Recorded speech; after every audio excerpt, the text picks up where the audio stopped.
Cześć, witam Was z zajęć praktycznych. W dniu dzisiejszym przejdziemy do przygotowania, bo już mamy unboxing za sobą, jak fizycznie zamontować na danym ciągniku naszą nawigację Alinav 303, czyli zupełnie podstawowy zestaw z oferty Alinav oraz spółki Korbanek. Zamontujemy go na zupełnie przypadkowym ciągniku, czyli Aupax serii 7000, dokładnie model 7240. Taki ciągnik do w pełni wykorzystania swoich możliwości, ale także i maszyny, z którą pracuję, doskonale nadaje się nasza nawigacja. Zobaczcie krok po kroku, jak to wygląda. Jak zauważyliście na poprzednim odcinku, wszystkie wiązki zostały połączone i tak też są dalej składowane. Następnym elementem, który nowy właściciel zestawu AF303 musi wykonać, to odpowiednie przygotowanie swojego ciągnika, czyli demontaż oryginalnej kierownicy na kolumnie kierowniczej i ewentualne zdejmienie osłon tej kolumny. Ale w międzyczasie możemy przygotować naszą kierownicę. Z zestawu wyjąłem zestaw, czyli uchwyt antyrotacyjny, który za pomocą zestawu śrub, nie pomylicie śrub, gdyż każda zestaw śrub ma przypisane zdjęcie, do czego on pasuje. Nieprawda, że to jest bardzo praktyczne rozwiązanie? Odwracamy naszą kierownicę.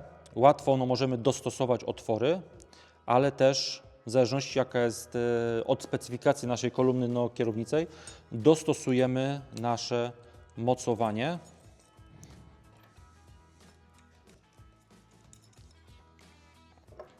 I wtedy uchwyt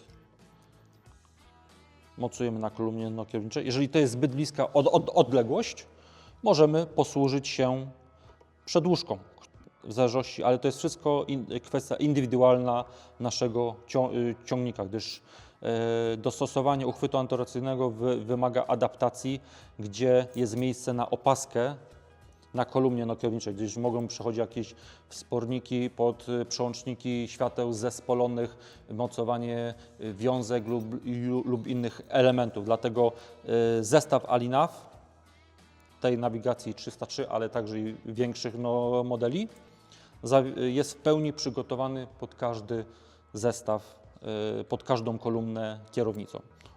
Oczywiście kwestią też indywidualną jest dobór odpowiedniej tulejki, którą osadzamy na wielofrezie lub na klinie na kolumnie kierowniczej, która będzie fizycznie przenosiła ten moment obrotu, skrętu kierownicą. W międzyczasie, mając przygotowaną wiązkę, możemy zamontować poszczególne elementy układu, elementy końcowe. Jednym z nich jest nasza antena Smart 70. Pamiętajcie, by najlepiej zamontować antenę w osi podłużnej ciągnika. Jest to najprostsze, najwygodniejsze rozwiązanie. Nasz ciągnik Aupax 7240 posiada na wyposażeniu tak zwaną płytę montażową do zamontowania różnego typu nawigacji. Możemy to zamontować na taśmę dwustronną, ale zalecam ewentualne wykonanie otworów pod śruby. Jest na to miejsce.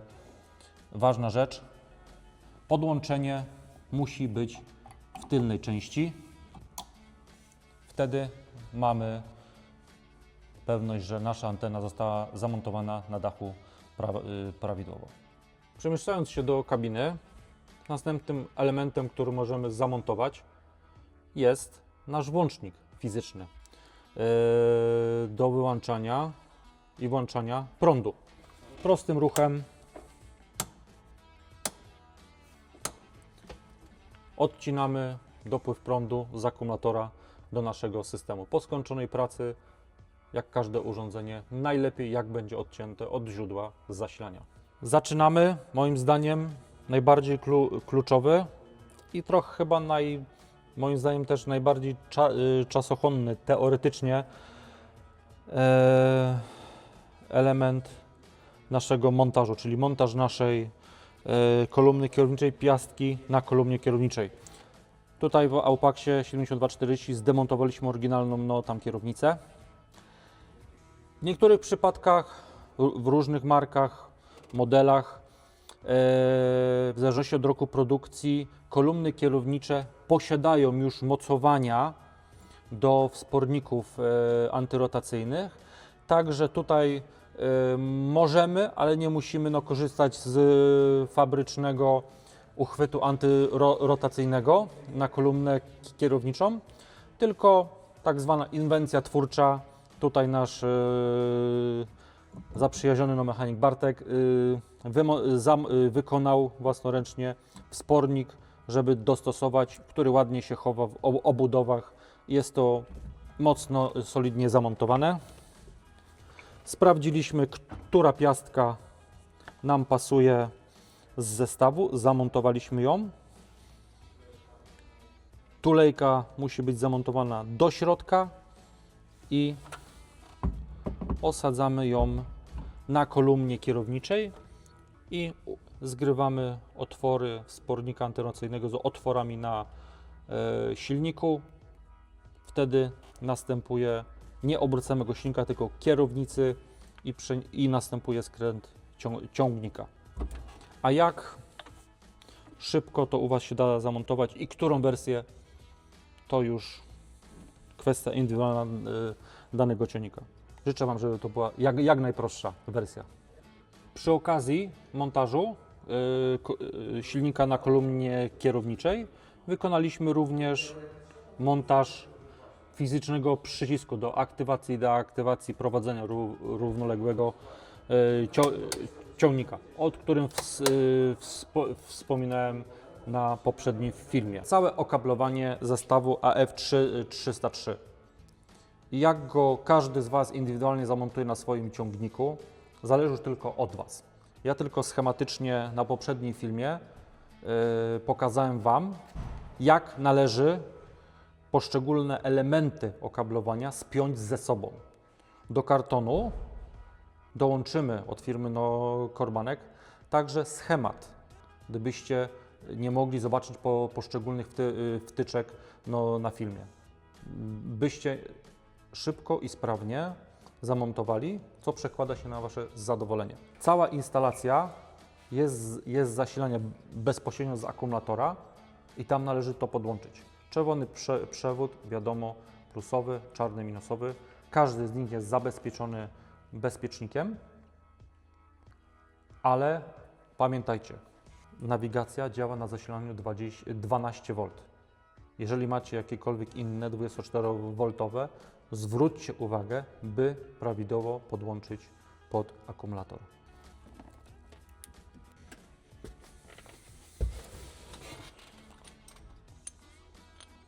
Cały ten makaron, który tu widzicie, wiązki, one są przygotowane na montaż na każdym ciągniku. Także i długość przewodów jest ponadwymiarowa, żeby starczyło czy to do zasilania z akumulatora, jeżeli jest na przodzie ciągnika, przed zestawem chłodnic, czy jak w naszym przypadku z boku. Tak samo linia do anteny jest 5-metrowa, żeby też poprowadzić ją wygodnie, ewentualnie schować pod poszyciem tutaj osłon plastikowych w ciągniku. I to też chwilę czasu Wam, drodzy widzowie, zajmie, ale to jest po prostu praca do wykonania i prawidłowe zabezpieczenie tych przewodów, spięcie, żeby luźno nie latały, jest tak samo ważne i wpływa na żywotność całego systemu. To, co mówiłem przy wcześniejszym filmie, podłączamy zasilanie, wszystkie odbiorniki, kierownicę, ekran, na dachu antenę i włączamy system, żeby mieć pewność, że wszystko uruchamia się, działa przed pochowaniem przewodów. Mamy nasz przycisk do włączania, mamy podłączone zasilanie, więc włączamy.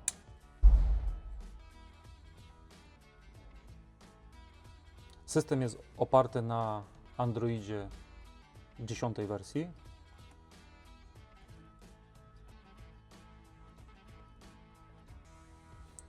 To jest ekran główny. Uruchamia się automatycznie nasza aplikacja Precision AG. Tu jest informacja o odpowiedzialności, którą należy zaakceptować.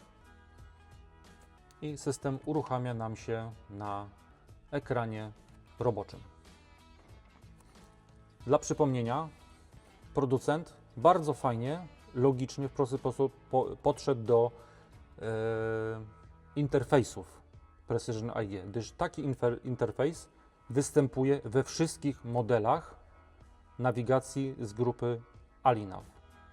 Różnice są tylko, czy mamy podstawową wersję AF303, która służy tylko do prowadzenia równoległego na polu, bez możliwości rozbudowy, albo w wyższych modelach AF305 wersji 10, jak i 12-calowej tabletu może być rozbudowana o system UT, czyli o tak zwany isobus. Jest to praktycznie rozwiązanie. Co prawda tutaj na tym występuje UT, ale jest ono nieaktywne, gdyż jak powiedziałem, to jest interfejs ten sam dla wszystkich modeli z grupy Alinav. Jedną z pierwszych czynności, które trzeba wykonać po pierwszym uruchomieniu tableta, tak jak w naszym przypadku, jest ustawienie języka tabletu, który potem się przeniesie też na język naszej aplikacji Precision AG. W tym celu przechodzimy na ustawienia, szukamy system,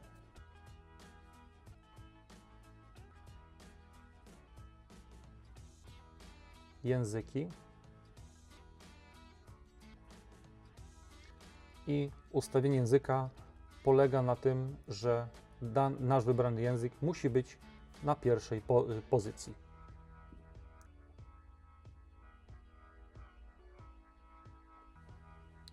Kolejną czynność, którą musimy ustawić, to jest dezaktywacja portu karty CMCC. To jest mniej więcej odpowiednik karty wirtualnej. W tym celu znów wybieramy system. Przechodzimy teraz sieć internet, karty SIM i gniazdo karty CMC musi być wyłączone.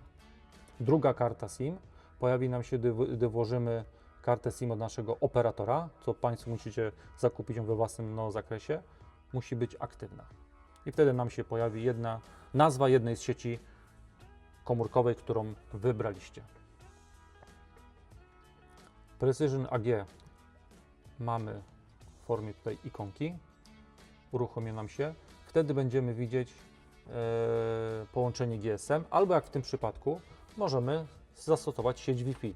Z naszej komórki możemy zrobić tak zwanego hotspota i też udostępnić internet, żeby połączyć z naszym sygnałem, żeby nas kierowało z dokładnością 2,5 cm.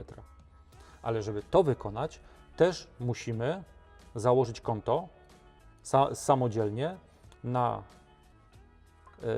stronie ASG EUPOS i otrzymane dane na maila wziąć ze sobą do odczytu i wchodzimy w system, GNSS i CORS.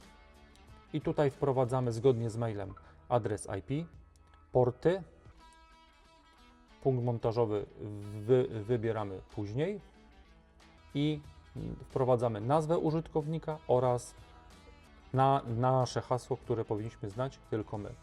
I po wprowadzeniu tych wartości logujemy się do systemu. Ja już wprowadziłem wcześniej swoje wstępne dane. Logowanie pomyślne. I potem wyjeżdżamy na zewnątrz, bo teraz znajdujemy się w budynku. Nasza baza powinna odczytać jakiejś ilości satelit. Tutaj no niestety jeszcze no nie mamy, gdyż jesteśmy w budynku, wewnątrz budynku. I wtedy możemy przystąpić, mając sygnał, do kalibracji naszego układu prowadzenia. Na tym ta podstawowa konfiguracja i montaż dobiegł końca.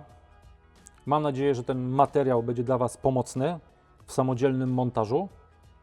Jeżeli jesteście zainteresowani zakupem, polecamy kontakt z naszymi sprzedawcami, z centralą lub po prostu zakupić na naszym e-sklepie pod linkiem, który macie tutaj.